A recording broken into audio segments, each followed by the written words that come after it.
Coucou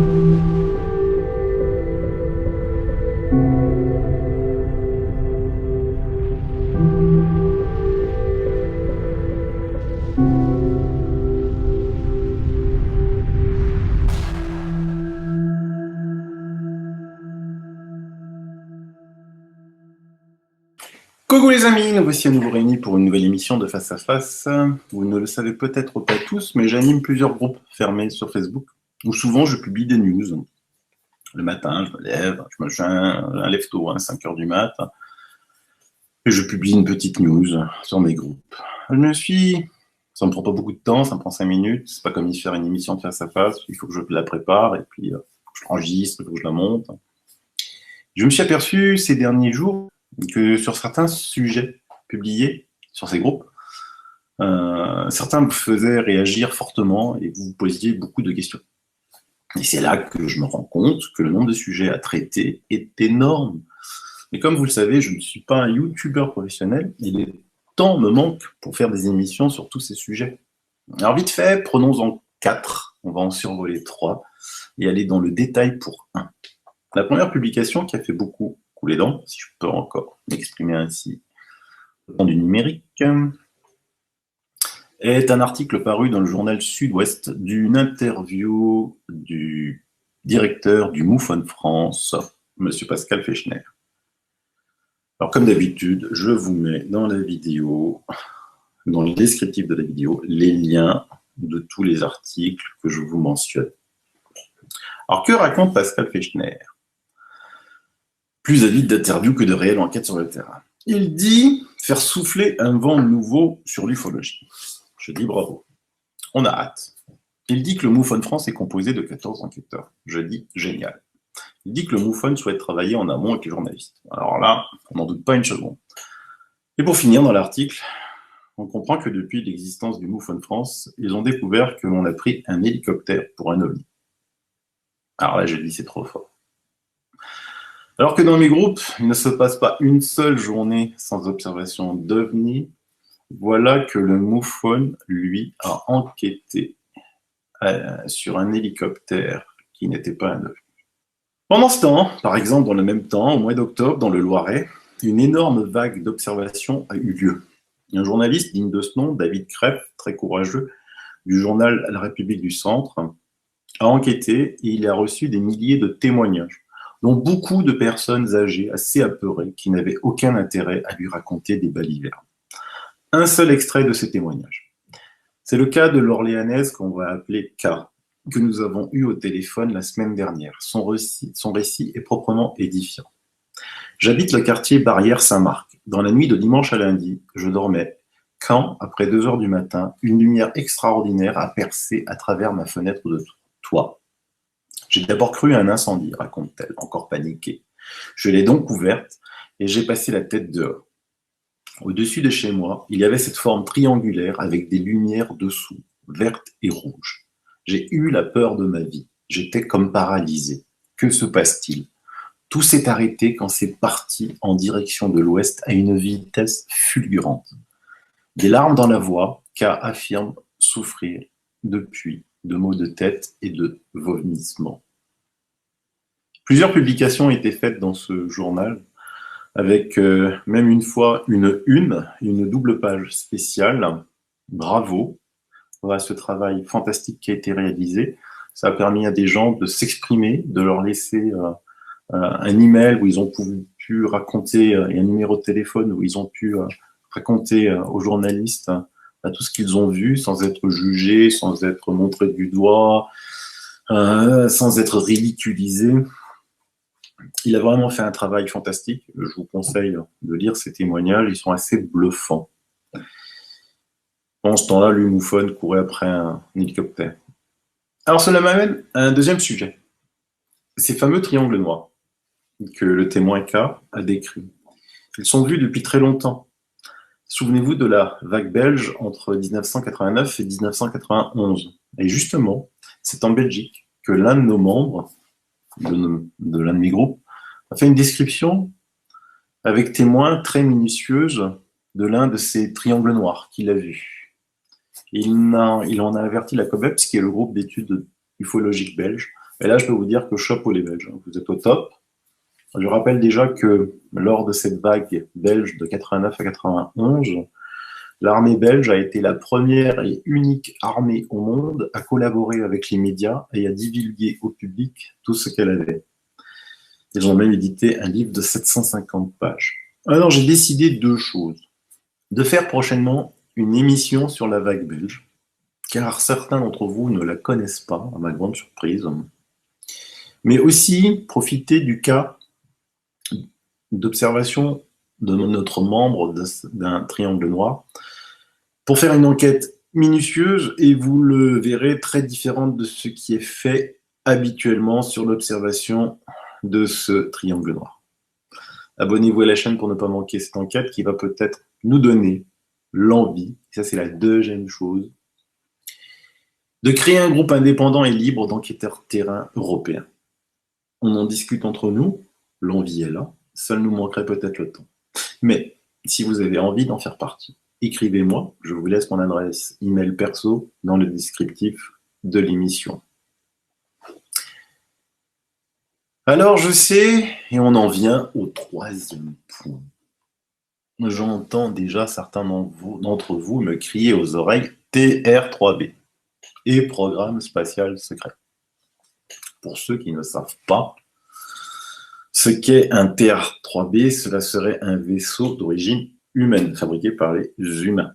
Il suffit de taper TR3B dans Google et vous en aurez des pages et des pages, ainsi que des photos, des images. Si on écoute Corey Goode et David Wilcock dans leur documentaire sorti en novembre dernier, Above Majestic, que je vous conseille de regarder, il faut toujours tout regarder. Les nazis ont conquis la Lune, cédé leur technologie aux Américains après la Deuxième Guerre mondiale, qui, eux, ont ramené les découvertes faites par Nikola Tesla, et ensemble, ils ont conquis l'univers, car, disent-ils, la galaxie Andromède, grâce à leur technologie, était à peine 20 minutes.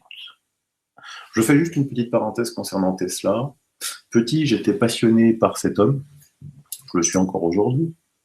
J'ai tout lu le concernant, ses écrits, ce qu'on a écrit sur lui, avant même l'arrivée d'Internet.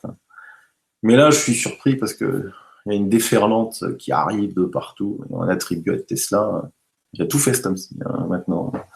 Médecine paranormale, contact avec les extraterrestres, immortalité, antigravité, Moi, quand j'ai créé mes bureaux, là, je les ai appelés le Tesla, d'accord. Je savais pas que ça allait devenir aussi incroyable par la suite. Moi, ce que je peux vous dire, c'est que 90% de ce que je dis sur le net concernant Nikola Tesla est totalement faux, d'accord. Après, ça fait vendre, qu'est-ce que voulez-vous que je vous dise? C'est ainsi, on le verra dans d'autres sujets. En ce moment, c'est très difficile sur le net, franchement. Alors revenons à Goode et Wilcock. Ils détaillent aussi dans leur film les nombreuses bases souterraines construites à travers la Terre pour l'élite mondiale. Ils racontent que l'homme a colonisé donc de nombreuses planètes à travers l'univers. Sauf qu'il y a juste un petit problème à cette fantastique, mais ô combien vendeuse théorie. Premièrement, encore une fois, et oui, je vais vous rabâcher, on oublie d'étudier l'histoire. Et je me répète encore et encore, j'en suis désolé. Mais les phénomènes dans les cieux ne datent pas d'hier. Je ne vais pas ici reprendre les exemples que j'ai cités dans ma conférence de toutes les observations vues depuis l'Antiquité que vous pouvez retrouver dans la vidéo sur cette même chaîne sous le titre Ufologie paranormale, apparition mariale, nos origines, mais uniquement me limiter au triangle noir. Ils sont énormes, d'un noir si noir qu'ils semblent absorber la lumière autour d'eux, et surtout, ils sont décrits depuis les années 30. Le grand spécialiste mondial de ces engins est David B. Marler, qui déduit, bien entendu, que vu leur antériorité dans l'histoire, cela contredit totalement l'idée d'une construction militaire humaine. Et c'est là que le bas blesse avec les théories de Goode et Wilcock. Comment les nazis, avec une telle technologie d'avance, l'auraient caché, déclaré la guerre au monde entier? Ils l'auraient n'auraient pas utilisé ces technologies pour perdre la guerre ensuite et s'enfuir sur la Lune ou dans des bases souterraines? Est-ce bien sérieux? De plus, si comme ils le disent, une élite humaine a conquis l'univers et des planètes encore plus belles que la Terre, Pourquoi construire des milliers d'abris sur Terre? Où est la logique? Franchement, mettez-vous une seconde dans la peau de ces super-humains. Ah oui, parce qu'ils disent aussi qu'ils sont immortels. Vous pouvez voyager dans l'univers, vivre sur des planètes plus belles que la Terre. Vous allez avoir envie de vous enterrer sur la Lune ou sous Terre. Et justement, en parlant de la Lune, on en arrive au 4e sujet que l'on va détailler. Le 26 février prochain va sortir un documentaire exceptionnel sur les travaux menés par la CIA, entre autres sur les remote viewers. Alors, que sont les remote viewers? Le remote viewing, c'est cette capacité extraordinaire dont disposent certaines personnes à projeter leur esprit à un point donné, et en décrivant ce qu'ils voient, minutieusement. Certains parlent aussi de vision à distance. Et ce documentaire va détailler des études menées par la CIA pour étudier les capacités psychiques à utiliser dans son programme d'espionnage, avec de nombreux détails déclassifiés maintenant. Je vous mets dans le descriptif le trailer de ce documentaire exceptionnel qui va sortir le 26 février. Alors pour ceux, nombreux hélas, qui pensent que c'est de la science-fiction, je vous mets dans les liens aussi un des nombreux rapports de la CIA sur une expérience devenue célèbre pour ceux qui s'y intéressent de remote viewing. Avant de la détailler, je précise aussi que depuis l'arrivée du net, tout et n'importe quoi est aussi publié sur le remote viewing. Il y a hélas aussi dans ce domaine beaucoup de charlatans se disant remote viewer et qui n'en sont nullement. Alors ils passent sur des chaînes, on leur dit va me voir dans la base secrète là de la CERTA ce qu'il y a, va dans la zone 51, va en Antarctique, et le gars il y va quoi, il raconte. Ouais. Perso, si j'ai affaire à un remote viewer, la première chose que je lui demande, c'est de décrire mon salon avec les coordonnées géographiques de ma maison. S'il n'y arrive pas, je vais certainement pas lui demander d'aller voir dans la zone 51 ce qu'il y a. Et si vous leur demandez, ils en seront complètement incapables. Alors comment fonctionne un remote viewer? Il va dans un endroit, il faut qu'il vous le décrive. C'est aussi simple que ça. Si vous voulez, je vous donne un petit exemple de ce qu'ils sont capables de faire. Voilà, vous avez à gauche la réalité, une sorte de treuil sur rail comme ça, qui se déplace.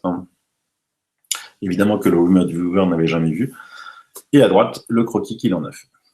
Donc vous voyez que, mis à part que c'est pas parallèle, c'est assez ressemblant. Donc c'est pas quelque chose de vraiment. Déjà, il faut avoir des capacités de dessin, mais et donc on s'améliore. Il y a des entraînements pour les remote viewers qui s'améliorent de plus en plus et de plus en plus. Mais il y avait un remote viewer qui était très célèbre, qui commençait à faire parler beaucoup de lui. Il s'appelait Ingo Swann. Et il allait, en 1973, transporter le remote viewing dans une toute autre dimension que celle dont les différents organismes comme CIA, KGB, NSA l'avaient prévu. C'est-à-dire celle d'espionner juste les installations ennemies.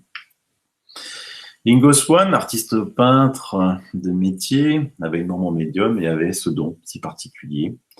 Et il avait été recruté en 1972 par la CIA, qui finançait un projet de recherche au Stanford Research Institute sur les perceptions extrasensorielles. Mais Ingo Swann s'y ennuyait, il avait envie de faire des expériences beaucoup plus lointaines, beaucoup plus passionnantes.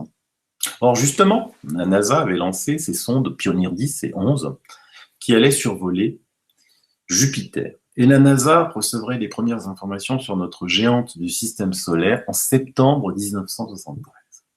Il était très excitant pour Ingo Swann de démontrer qu'il pouvait avoir les informations avant que celles-ci soient corroborées ensuite. Atteindre psychiquement Jupiter avant les sondes de la NASA, et voilà le défi lancé par Ingo Swann et accepté par la CIA. Pour qu'Ingo réussisse, il fallait deux choses, des descriptions non connues et la confirmation par les sondes. C'est très important pour un remote viewer d'avoir confirmation. Il n'y a rien de plus frustrant pour le remote viewer de dire « Ah ben, je vois ça, sans savoir si c'est vrai ou pas. Et là, il allait savoir si c'était vrai ou pas à une distance phénoménale, quoi. Terre, Jupiter. Et je vous mets l'ensemble de ce document de la CIA sur cette expérience de Ingo sur Jupiter. Mais pour ceux qui n'ont pas envie d'aller voir le document, voilà ce qu'a vu Ingo. L'existence d'un manteau d'hydrogène. Ça a été confirmé en 73 et en 75. Tempête de vent violent. Confirmation 76. Tornade. Confirmation 76. Puissante émission infrarouge. Confirmation 74. Inversion de température. Confirmation 75. Forme et couleur des nuages. Confirmation 79. Couleur orange dominante. Confirmation 79. Cristaux de glace dans l'atmosphère. Confirmation 75. Couche de cristaux reflétant les ondes radio. Confirmation 75. Aurore magnétique et électromagnétique. Confirmation 75. Anneaux planétaires dans l'atmosphère. Confirmation 79. Et ça, à l'époque, on lui avait dit, mais t'es complètement fou. On voit bien qu'il n'y a pas d'anneaux. Composition liquide. Confirmation 73. Et enfin, une seule chose qui n'a pas encore été confirmée, c'est les montagnes et les noyaux solides. Et c'est toujours un débat. Et depuis 1991, c'est sérieusement envisagé. Je vous laisse lire le rapport complet de la CIA. Ingo Swann a aussi élaboré une méthode pour encore avoir de meilleurs résultats. En effet, par exemple, avant, on lui donnait un lieu précis pour faire ses visions. Mais il a eu l'idée un jour d'utiliser des coordonnées géographiques, c'est-à-dire juste latitude et longitude. Et il a eu la surprise, après entraînement, de constater que ses résultats étaient bien meilleurs. Personne, pas même lui, ne sait pourquoi cela donne de meilleurs résultats. Alors Ingo, au fil du temps, a bien émis une hypothèse, mais qu'il n'a pu que formuler à très peu de personnes. Il pensait qu'un certain nombre de choses peuvent être partagées au niveau d'un groupe de personnes. Par exemple, dans les années 30, on a beaucoup travaillé sur ce qu'on a appelé la conscience des foules, vu que la peur et l'hystérie, par exemple, semblaient se propager par d'autres moyens que la raison ou la logique. Cela suggérait une sorte de conscience de groupe liée à une sorte de télépathie communautaire. Et là, je vais encore vous rabâcher les oreilles. On en revient encore une fois à la notion de noosphère. Ingo Swann, du reste, avait discuté avec l'excellentissime Jacques Vallée pour savoir pourquoi le système des coordonnées fonctionne. Je rappelle que Jacques Vallée a émis une théorie de l'information. Et dans certaines de ces théories concernant l'information, cela soutient qu'il existe partout comme une sorte de trame cosmique. Et que si l'on possède la bonne adresse pour y accéder, on peut s'y relier exactement comme un ordinateur qui trouve l'information s'il possède la bonne adresse IP de celle-ci. Petite parenthèse, parce que souvent j'aime bien faire des liens toujours, vous me connaissez maintenant. Je discutais il y a quelques mois avec un responsable d'une unité spécialisée psychiatrique. Il s'occupait de ce qu'on appelle des fous, mais qui pour moi n'en sont pas, qui avaient la particularité de répéter tous la même phrase. Vous savez ce que c'était cette phrase ? Renvoyez-nous, nous n'avons pas été postés à la bonne adresse, nous n'avons rien à faire sur cette terre. Un groupe de 20-30 personnes qui vous répètent la même phrase. Il y a quand même de quoi aller plus loin que la simple hypothèse qui sont un peu fêlées. C'est suite à ce formidable succès de Ingo Swann qu'en 1975, il y a eu un coup de téléphone d'un ami haut fonctionnaire à Washington qu'il connaissait, qui lui suppliait d'accepter un appel téléphonique d'un inconnu. Ingo accepta bien sûr, et un certain monsieur Axelrod, c'était pas son vrai nom, l'appela. Il faisait partie d'un groupe ultra secret. Il l'emmena au rendez-vous, emmené de 2 gardes du corps, sous une cagoule pour pas voir le lieu où il allait. Ce qui est un peu rigolo quand on sait qu'on s'appelle Ingo Swann. Et il lui proposa un salaire de 1000 euros par jour. 1000 dollars par jour. Alors, évidemment, c'est une somme fabuleuse déjà aujourd'hui, mais encore à l'époque, c'était fabuleux. Encore plus fabuleux. Et pour faire des expériences. Donc, Ingo Swann voulait en savoir plus, parce que les 1000 dollars l'intéressaient, évidemment. Et ils lui disent qu'il voulait utiliser ses dons, non pas pour aller sur Jupiter, mais sur la Lune, et en particulier sur sa face cachée. Ça tombe bien, là, l'actualité nous rattrape avec la sonde chinoise qui se serait posée. En fait, vous avez des nouvelles, vous, parce que j'ai beaucoup de nouvelles, et bon, elle est souvent en sommeil, je sais bien, mais quand même. Alors, dans le livre, écrit par Ingo Swann, qui s'appelle Pénétration, sa méthode est superbement décrite pour se retrouver sur la face cachée de la Lune. La première chose surprenante est qu'autant son voyage sur Jupiter s'est fait naturellement. Alors, il racontait, décrivait ce qu'il voyait. Autant celui sur la Lune allait s'opposer à ce que son esprit était convaincu de savoir auparavant sur la Lune. Il y trouve d'abord des motifs dans le sable, des petites touffes, des dunes, comme si le vent avait traversé ces motifs. Mais son cerveau lui envoie « Il ne peut pas y avoir de vent sur la Lune, tu es sur la Lune ». Il ressent une sorte d'atmosphère, mais son cerveau lui envoie « Il ne peut pas y avoir d'atmosphère sur la Lune, il n'y a pas d'atmosphère sur la Lune ». Il distingue aussi de la brume, des nuages. Elle a aussi le cerveau. Pas de brume, pas de nuages sur la Lune, elle est morte. Ingo Swann est perplexe et demande à Axelrod de faire une pause, car, dit-il, il a dû se tromper. Mais celui-ci l'encourage à continuer. Mais Ingo Swann s'arrête à nouveau car il voit ce que son cerveau là lui interdit formellement de croire qu'il est sur la Lune. Axelrod accepte la pause et lui demande ce qu'il a vu. Ingo lui répond qu'il a dû se tromper, qu'il est désolé car ce qu'il a vu ne peut être sur la Lune. Il accepte de retourner aux coordonnées d'Axelrod un peu plus tard. Et il revoit la même chose. Il voit quoi? Des éclairages identiques à ceux que l'on voit sur les terrains de football de nos jours, mais avec une lumière verte. Il voit des sortes de tours.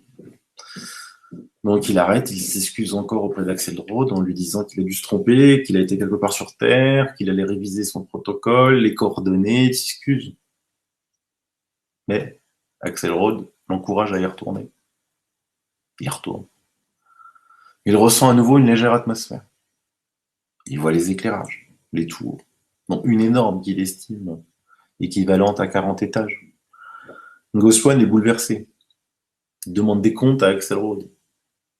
Et là, il comprend, à travers le dialogue qui s'instaure avec lui, que c'est une agence gouvernementale ultra secrète.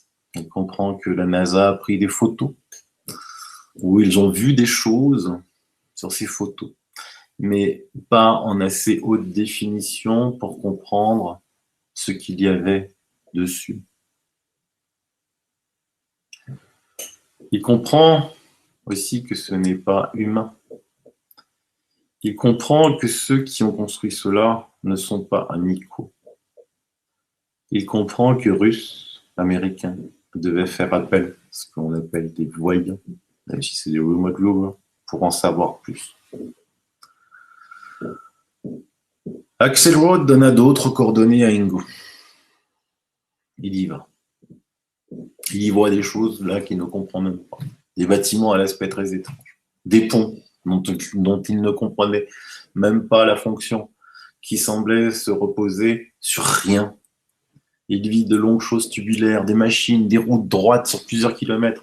Et le comble, il voyait des humanoïdes, nus comme des vers, creusés à flanc de colline. Mais ces humanoïdes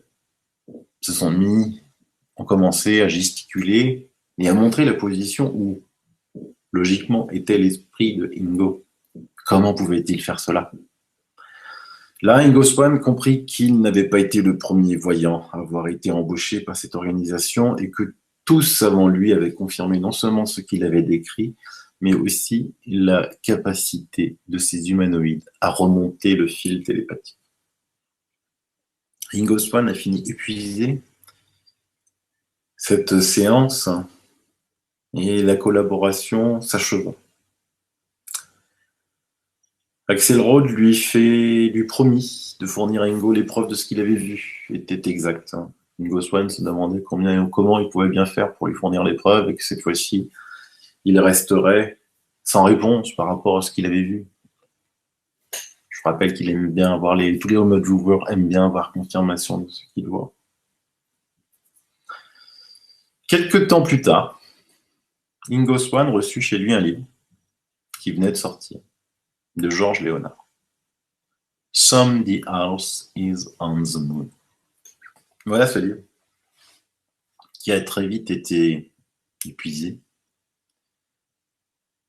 Il a été aussi traduit en français, avec une mauvaise traduction, évidemment, pour faire vendre. Dans la traduction française, ils ont mis des photos des astronautes d'Apollo. Et comme titre, ils n'étaient pas seuls sur la Lune. Vous voyez que c'est différent de la version anglaise où il n'y a pas d'astronautes et où il y a marqué quelque chose d'autre sur la Lune. Ingo Swann, évidemment, se met à lire immédiatement le livre. C'est rempli de données vérifiables, de dessins de structure. Il compare les dessins, ce qu'il avait vu, et plusieurs ressemblaient. En fait, Georges Léonard avait obtenu des photos de la Lune faites par les sondes de la NASA. Alors, c'est ce genre de photos qui ont fait que l'on a demandé à des remote viewers d'enquêter. Par exemple, celle-ci est connue. Il s'agit de la photo répertoriée Lunar Orbiter III-6 84M, le petit tiret. Quoi. Vous pouvez la retrouver. Alors, bien que maintenant, la NASA a effacé sur plusieurs photos, c'est genre, vous voyez, c'est une genre de tour que l'on voit, même si l'aspect n'est pas. Il avait dit, Ingo Swann a des aspects étranges. On voit d'autres choses derrière. On voit d'autres. Donc, les lunaires orbitaires de la NASA, la 67, ont vu des choses. C'était pas un assez haute définition, et donc ils ont décidé d'envoyer des remote viewers. Je vous en montre une autre, où là, vous voyez, elle est un peu plus en haute définition. On voit bien les nuages, la brume que décrivait Ingo Swann. On voit des ombres. Et là aussi, c'est des endroits où on a envoyé Ingo. Et bien d'autres, je pense, pas que lui. Ingo, à la suite de la lecture de ce livre, resta 2 semaines seul chez lui. Et le comble, c'est que même des ufologues qu'il connaissait ne semblaient pas s'intéresser du tout à son histoire. Comme quoi, les ufologues. Et là, nous en sommes même pas au tiers du livre d'Ingo Swann. La suite est bien plus passionnante. Mais la suite, on la traitera par 3 autres émissions. Vraiment, aujourd'hui, je suis en forme, qui sera collée à celle-ci. Alors, se coller, ça ne veut pas dire que je vais aller faire la suite d'une des autres, mais il faudra avoir vu celle-ci d'abord pour voir les autres. La première, d'abord, concernera le documentaire qui sort le 26 février prochain, si des révélations spectaculaires, ce que je pense, y sont faites. La deuxième, je vais faire une émission spéciale sur les remote viewers, avec un spécialiste du domaine, et peut-être, s'ils acceptent, de nombreux remote viewers. Enfin, la troisième est ma fameuse émission sur la Lune. On va y revenir. L'homme a-t-il posé, oui ou non, les pieds sur la Lune? Donc abonnez-vous pour arrêter toutes ces émissions que je vous prépare. Le livre d'Ingo Swann est passionnant. C'est quelqu'un qui a prouvé qu'il n'était pas un affabulateur. Et le documentaire, j'en suis certain, va le mettre en lumière, même s'il ne parlera pas que de lui. À partir de là, les théories de Good et Wilcock vont prendre un coup sur la tête, même si, attention, la dernière partie de leur documentaire Above Majestic est excellente. C'est en lisant beaucoup, vieux livres, nouveaux livres, en regardant des documentaires, anciens, nouveaux, que l'on peut un peu démêler le vrai du faux. Car une chose est certaine, si on lit toutes les théories sur l'ufologie, les manipulations de masse, les sciences interdites, l'archéologie interdite, etc., etc., pas une seule dans son ensemble ne tient la route. Pas une seule dans son ensemble. C'est le fondement même de la manipulation et de la désinformation. Mélanger du vrai avec du faux. Pour ensuite pointer le doigt sur le faux pour dire que tout est fake. C'est un travail de recherche minutieux à faire, en se tenant très éloigné des gourous qui pensent tout savoir, très éloigné des institutions officielles ou semi-officielles, et très éloigné de ceux qui ont des trucs à vendre. Voilà, l'actualité sur Face à Face va être très riche, j'ai beaucoup de choses à vous faire découvrir. Je suis désolé de ne pas le faire un peu plus souvent, mais hélas, le temps me manque et je veux toujours préparer des émissions qui sont bien faites, sérieuses, documentées, sourcées, sans spectacle, sans exceptionnel, même si celle-là, si vous la découvrez, cette émission, pour ceux qui ne connaissent pas, va vous paraître assez surprenante et exceptionnelle, ce que je peux comprendre. Vous êtes nombreux aussi à m'écrire, j'en suis très content. Par contre, écrivez-moi par email, parce que sur Messenger, vous êtes nombreux à m'écrire sur Messenger, mais c'est un truc... En fait, si je ne consulte pas pendant 24 heures Messenger, vous m'avez écrit un message il y a 2 jours, il va se retrouver au fin fond, j'arriverai même pas à l'avoir. En plus, c'est pas très bien parce que quand on répond, ça remonte. Enfin, c'est pas pratique. Je vous mets mon adresse email, écrivez-moi par email. Sauf si vous n'êtes pas pressé, vous pouvez m'écrire sur Messenger, je les récupère tous petit à petit, mais ça peut être un peu plus long. Voilà. Et donc, d'ici là, je vous souhaite une excellente journée. Je vous dis à très très bientôt pour d'autres émissions ultra passionnantes. Surtout la prochaine, je pense, si j'arrive à le temps à la faire, elle va être passionnante. Un truc que vous n'avez peut-être même jamais vu. À bientôt. Bye bye. Ciao.